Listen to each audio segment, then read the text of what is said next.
नमस्कार, स्वागत है आपका हॉर्नबिल टीवी भारत पर। आइए देखते हैं आज की खबरें। समाजवादी पार्टी के मुखिया अखिलेश यादव के जन्मदिन के मौके पर शहर भर में उनके नए अवतार वाले पोस्टर और होर्डिंग्स लगाए गए हैं, जो चर्चा का विषय बन गए हैं। 27 का सत्ताधीश शीर्षक से एक विशेष होर्डिंग सपा कार्यालय के बाहर लगाई गई, जिसे सपा नेता जयराम पांडे ने लगवाया है। अखिलेश यादव के वास्तविक जन्मदिन पर लगाए गए इन होर्डिंग्स ने समर्थकों के बीच उत्साह और उत्सव का माहौल बना दिया है, जबकि शहर में जगह जगह लगे पोस्टर लोगों का ध्यान आकर्षित कर रहे हैं। पारा गर्म हो चुका है, सभी पार्टियां एक दूसरे पर वार पलटवार कर रही हैं। इसी बीच एक पोस्टर चर्चा का विषय बना हुआ है। ये पोस्टर समाजवादी पार्टी के कार्यालय के बाहर लगा हुआ है, जिसमें आप देख सकते हैं समाजवादी पार्टी के राष्ट्रीय अध्यक्ष अखिलेश यादव की तस्वीर के साथ लिखा हुआ है कि 22 में बरसा जनता का आशीष। दीवारों पर लिखा है कौन होगा 27 का सत्ताधीश। ये पोस्टर जयराम पांडे द्वारा लगाया गया है, जो संत कबीर के रहने वाले हैं। साथ ही आपको बता दें, इससे पहले भी समाजवादी पार्टी के बाहर कई ऐसे पोस्टर लगाए गए थे जो चर्चा का विषय बना हुआ था, जिसमें कभी अखिलेश यादव को देश का प्रधानमंत्री बताया गया, तो कहीं वहीं उनकी पत्नी डिम्पल यादव को उत्तर प्रदेश का मुख्यमंत्री बताया गया। अब देखने की बात यह होगी कि 27 में क्या समाजवादी सरकार बनती है या फिर से भाजपा का कमल खिलता है। वीडियो जर्नलिस्ट अनिल सैनी के साथ मोहम्मद आमिर, हॉर्नबिल टीवी, लखनऊ। इन पोस्टरों पर चुटकी लेते हुए भाजपा प्रवक्ता राकेश त्रिपाठी ने तंज कसा है। उन्होंने कहा कि सपा के सपने शेख चिल्ली जैसे हैं। 2027, 29, 22 और अब 2024 में भी सपा का सपना टूट चुका है। त्रिपाठी ने जाति और मजहब के समीकरणों पर टिप्पणी करते हुए कहा कि सिर्फ जाति मजहब के समीकरणों से सपने पूरे नहीं होते। 2027 तो दूर की बात है, सपा का सपना अभी होने वाले उपचुनाव में भी टूट जाएगा। हसीन सपने देखा करता था और ये सोचता था कि उसके सपने पूरे हो जाएंगे, लेकिन राजनीति में शेख चिल्ली जैसे हसीन सपने देखने से सपने पूरे नहीं होते हैं, बल्कि आपको जनता की संवेदनाओं के साथ जुड़ना पड़ता है, जनता के लिए काम करना पड़ता है। केवल जाति और मजहब के समीकरण गढ़ के अपराधी और माफियाओं का साथ लेकर के चुनाव नहीं जीता जा सकता है। 2017 में भी सपने देखे थे, 19 में भी देखे थे, 22 में भी देखे थे, 24 में भी देखे थे। अभी 27 की चिंता ना करें, उत्तर प्रदेश में उपचुनाव होने वाले हैं। पहले उपचुनाव की चिंता करें, ये उपचुनाव के परिणाम ही उनके सारे सपनों को चकनाचूर कर देंगे। मिल्कीपुर उपचुनाव को लेकर समाजवादी पार्टी के सांसद अवधेश प्रसाद ने भारतीय जनता पार्टी पर गंभीर आरोप लगाए हैं। उनका कहना है कि भाजपा साजिश के तहत मिल्कीपुर में उपचुनाव नहीं करवा रही है। अवधेश प्रसाद ने दावा किया कि जब भी मिल्कीपुर में उपचुनाव होंगे, समाजवादी पार्टी भारी बहुमत से विजयी होगी। सपा पर लगे पोस्टरों के संबंध में उन्होंने कहा कि 2027 में अखिलेश यादव ही उत्तर प्रदेश के मुख्यमंत्री बनेंगे। तमाम कार्यकर्ता समाज, चलिए आपको बधाई देता हूँ कि माननीय अखिलेश जी जो देश की उम्मीद है, उत्तर प्रदेश की उम्मीद है, लोगों का विश्वास उन पर बढ़ा है, ये अच्छी बात है। हमारे नेता आदरणीय अखिलेश यादव जी उत्तर प्रदेश के मुख्यमंत्री 27 में होंगे। यो तो समाजवादी पार्टी की ताकत बढ़ी है। लोकसभा जो देश की सबसे बड़ी पंचायत है, तीसरी शक्ति के रूप में उभरी है। इसी से अंदाजा लगा सकते हैं कि निश्चित तौर से भारतीय जनता पार्टी जाएगी। 27 में माननीय अखिलेश यादव जी के नेतृत्व में एक मजबूत सरकार बनेगी, जो इस प्रदेश के किसानों के लिए, इस प्रदेश के नौजवानों के लिए जो बेरोजगार हैं, सरकारी नौकरी नहीं है, वो हमारी दौलत है। इसी देश की दौलत, वो हीरा जवाहरात, सोना चांदी। सर, मिल्कीपुर में उपचुनाव होना था, लेकिन चुनाव आयोग ने ऐलान ही नहीं किया। क्या वजह मानते हैं, किस वजह से सर ऐलान? नीचे कर लो यार, कम से कम दिखे तो। इसको नीचे वही तो देखिए, यूँ तो पूरे प्रदेश में 10 उपचुनाव होने थे और 10 चुनाव में समाजवादी पार्टी इंडिया गठबंधन पूरी तरह से जीतने के ताकत में है। और भारतीय जनता पार्टी पूरी तरह से हारने की स्थिति में है। क्या वजह और 9 में घोषणा हो गई, 10वें में जो हमारी सीट है जहां से हम एमएलए थे, जो तो एमएलए हम 9 बार एमएलए रहे, मिल्कीपुर से एमएलए थे, तो जब वहां की देवतुल्य जनता ने चौवन फैजाबाद जो अयोध्या जनपद की सीट है वहां से हमें सांसद बना दिया, तो 12 जून को मैंने इस्तीफा दे दिया विधानसभा अध्यक्ष आदरणीय सतीश महाना और आदरणीय। उत्तर प्रदेश की राजधानी लखनऊ में डेंगू लगातार अपने पैर पसार रहा है। पिछले 24 घंटे में 53 डेंगू से संक्रमित पाए जा चुके हैं। वही 24 घंटे की बात करें तो लगभग 27 लोगों में डेंगू की रिपोर्ट पॉजिटिव आई है। सितंबर और अक्टूबर महीने की बात करें तो अब तक लगभग 1400 से अधिक लोग डेंगू से संक्रमित मिल चुके हैं। इस दौरान डेंगू से कई लोगों की मौत भी हो चुकी है। वहीं बलरामपुर हॉस्पिटल मुख्य चिकित्सा अधीक्षक का कहना है कि डेंगू के लिए 40 बेड आरक्षित कर रखे हैं। साथ ही डेंगू के मरीजों के लिए मच्छरदानी दवा भी उपलब्ध है। जो मरीज आ रहे हैं उनकी तुरंत जांच करके एडमिट कर दिया जा रहा है। मैंने बढ़ता जा रहा है। आज भी नए करीब 53 मरीज और बढ़े हैं लखनऊ में, और ज़्यादातर देखा जाए खासतौर से ग्रामीण है। आपके अस्पताल में किस तरह की व्यवस्था है? हमारे यहाँ डेंगू के मरीजों के लिए हम लोगों ने 40 बेड आरक्षित किए हुए हैं और डेंगू के मरीजों के लिए हम लोगों के यहाँ मच्छरदानी से लेके उनकी दवाएं उपलब्ध हैं प्रचुर मात्रा में। डेंगू के मरीजों को हम लोग जैसे ही मरीज आ रहा है उसकी जांच करके भर्ती करके इलाज समुचित इलाज किया जा रहा है। और रही बात मरीजों के पैनिक होने की, तो ये सामान्यतया इस मौसम में इधर 8-10 सालों से डेंगू का प्रकोप होता है। एक आध हफ्ते और रहेगा और धीरे धीरे सबसाइड होना शुरू हो जाएगा, तो इसमें बहुत ज़्यादा परेशान होने की बात नहीं है। हाँ, अपने पास अपने अगल बगल प्रिकॉशन जरूर लें, पानी इकट्ठा ना होने दें। अगर बुखार आ रहा है 2-3 दिनों से, तो अगल बगल जो सरकारी चिकित्सालय या जो डॉक्टर साहब लोग हैं उनको दिखा के उचित इलाज जरूर करें। राजधानी लखनऊ में डेंगू मलेरिया जैसी बीमारियों के जो पेशेंट हैं वो लगातार इजाफा हो रहा है। रोजाना नए नए मामले आ रहे हैं और इसको लेकर लगातार राजधानी लखनऊ के सभी सरकारी हॉस्पिटल में अलर्ट जारी कर दिया गया। लगातार स्वास्थ्य विभाग की तरफ से लगातार बैठकें की जा रही हैं। आपको बताऊं, इसको लेकर सीएमओ लगातार डेंगू लार्वा, एंटी लार्वा और फॉगिंग का सिलसिला भी है वो लगातार जारी है। चाहे नगर निगम की तरफ से बात किया जाए, चाहे सीएमओ की तरफ से बात किया जाए। वहीं अगर बात करें तो लगातार जो ओपीडी हैं वो लगातार खचाखच भरी नजर आ रही हैं। लोग बंधु हॉस्पिटल में रोजाना कम से कम 3-3.5 हज़ार मामले रोज सामने आ रहे हैं, क्योंकि जिस तरीके से कंट्रोल रूम बनाया गया है लगातार उनको निगरानी रखी जा रही है। क्योंकि जिस तरीके से मरीजों का जो आने का सिलसिला है वो काफ़ी ज़्यादा रोकथाम के लिए लगातार सभी अधिकारी अब बैठकें कर रहे हैं। स्वास्थ्य अधिकारी की बात की जाए, चाहे ब्रजेश पाठक की बात किया जाए जो स्वास्थ्य मंत्री, उनकी बात करी जाए, और सारे हॉस्पिटल में साफ सफाई की व्यवस्था कराई जा रही है, जिसके कारण जो डेंगू मलेरिया जैसी जो बीमारियां हैं उसको रोकथाम के लिए नियंत्रण लाया जाए। और क्योंकि दिवाली का समय जिस तरीके से जो मच्छरों का जो प्रकोप है वो काफ़ी ज़्यादा हो जाता है, जिसके कारण जो युवा हैं उनके अंदर युवा ज़्यादातर पेशेंट पाए जा रहे हैं। कम एज के लोग हैं, उनको ज़्यादा मच्छर काटने की वजह से उनको बीमार हो जा रहे हैं, जिसके कारण वो हॉस्पिटल्स आ रहे हैं। हॉस्पिटल जो सरकारी हॉस्पिटल्स हैं उनको वो यहाँ पर बेड ना मिलने का कारण उनको प्राइवेट हॉस्पिटल्स में भी भर्ती कराया जा रहा है। और साथ ही कंट्रोल रूम बनाए गए हैं, फॉगिंग कराई जा रही, चाहे नगर निगम की बात करें, चाहे स्वास्थ्य विभाग की बात करें, चाहे सीएमओ की बात करें, सभी हॉस्पिटल को अलर्ट मोड पे रखा गया है कि जो मरीजों का आने का जो सिलसिला है उनको सख्त से सख्त देखा जाए और उनकी निगरानी रखी जाए। वीडियो जर्नलिस्ट विजय के साथ निहाल पांडे, हॉर्नबिल टीवी, लखनऊ। शनिवार को भाजपा द्वारा बुधनी विधानसभा उपचुनाव के लिए उम्मीदवार के रूप में रामकांत भार्गव का नाम घोषित किए जाने के बाद से भेरुंडा क्षेत्र के भाजपा कार्यकर्ताओं में भारी नाराजगी देखी जा रही है।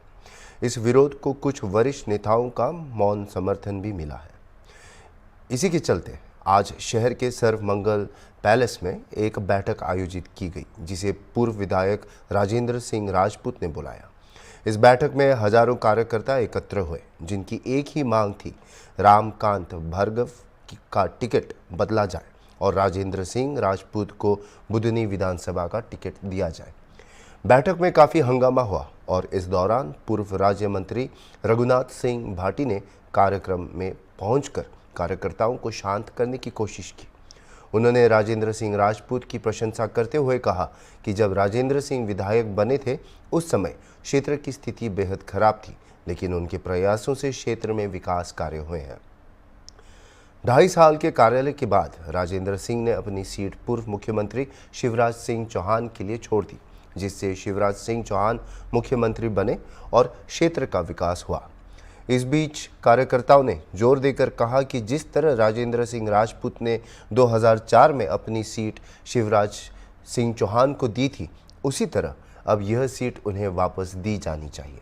कार्यकर्ताओं का आरोप है कि पार्टी ने 2004 में किए गए उनके त्याग का सही इनाम नहीं दिया और उनके बजाय पूर्व सांसद रामकांत भार्गव को टिकट देकर हमारे नेता के साथ अन्याय किया है। जब कार्यक्रम में पूर्व जिला प्रभारी मंत्री रामपाल सिंह राजपूत ने अपना संबोधन शुरू किया तो वहां मौजूद लोगों ने हंगामा शुरू कर दिया, जिसके चलते रामपाल सिंह अपना भाषण अधूरा छोड़कर कार्यक्रम स्थल से चले गए। बिल्कुल सभी कार्यकर्ता साथियों,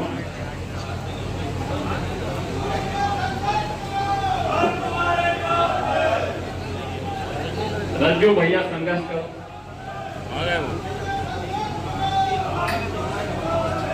अभी आपने देखा बाहर नारे लग रहे, रज्जू भैया संघर्ष करो, हम तुम्हारे साथ हैं।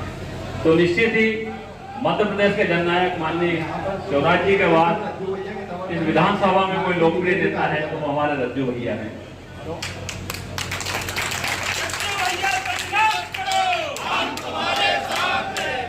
रज्जू भैया के एक आवाज पे इतने कार्यकर्ता आए कि वो समा नहीं रहे हैं, तो निश्चित ही उनकी लोकप्रियता, कार्यकर्ताओं से मिलने की शैली और जहां भी किसी के सुख दुख में साथ देने वाले रज्जू भैया हैं, तो निश्चित ही भारतीय जनता पार्टी के एक कार्यकर्ता उनके साथ खड़े हैं। बदो मेरा तो ये कहना है कि हम भारतीय जनता पार्टी के सिपाही हैं। पिछले कुछ समय से आपने देखा होगा कि बड़े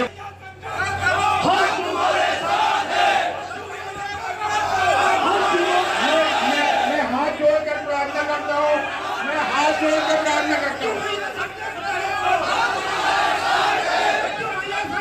सब कहता है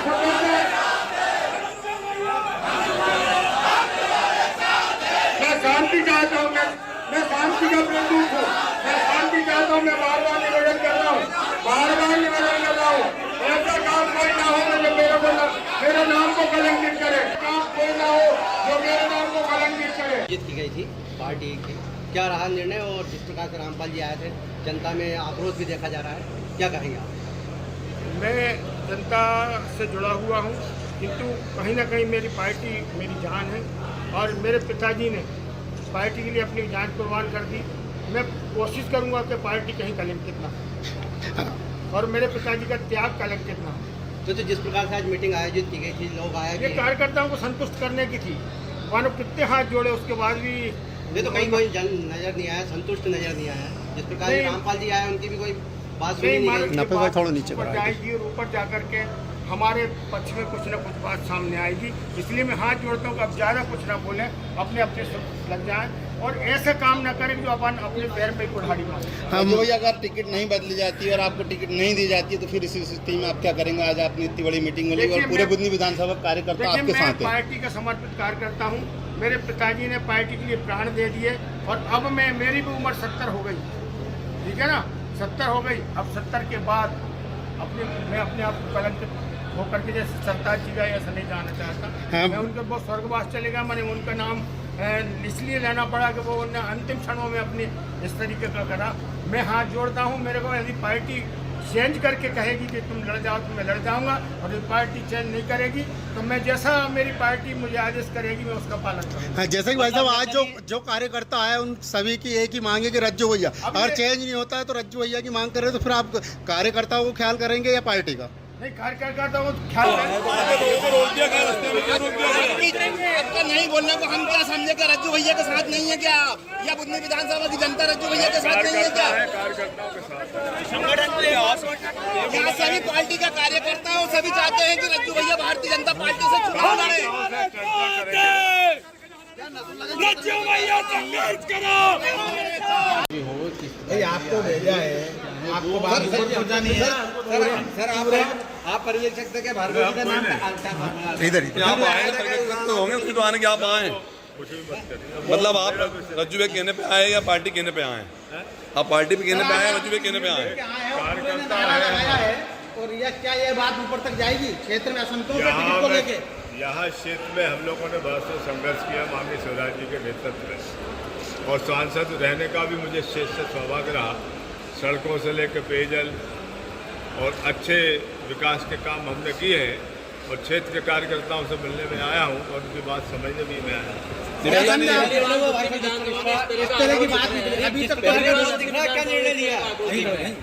पार्टी कार्यकर्ता हमारे सब साथ है, सबने भारतीय सुनने में आया कि बहुत से कार्यकर्ताओं को रोक दिया गया, रास्ते में रोक दिया गया, बहुत से कार्यकर्ताओं को रोक दिया गया। जो सर्वे होता है टिकट को लेके, क्या वो सही था? अब हमारा सर्वे सही होता तो इस तरह का संतोष पैदा नहीं होता ना।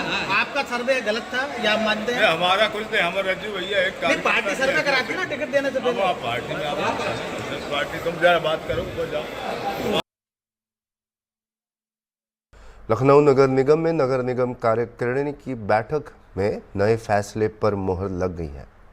अब म्यूटेशन के लिए 10,000 रुपये खर्च करने होंगे। नगर निगम में अब तक प्रॉपर्टी की कीमत का 1% म्यूटेशन शुल्क लिया जाता था, और अगर 1 करोड़ की कोई प्रॉपर्टी है तो म्यूटेशन के लिए 1 लाख रुपये देने होते हैं। नया नियम लागू होने पर 10,000 रुपये देने होंगे। राजधानी लखनऊ की ट्रैफिक व्यवस्था को दुरुस्त करने के लिए कार्यकारिणी में जो प्रमुख फैसला लिया, उसमें ऑटो रिक्शा और ई रिक्शा पर लाइसेंस शुल्क जारी करना था। मेयर सुषमा खरकवाल ने बताया कि सभी वार्ड में वेंडिंग जोन बनाने का निर्देश दिया गया है। इसमें 33% आरक्षण महिलाओं के लिए होगा।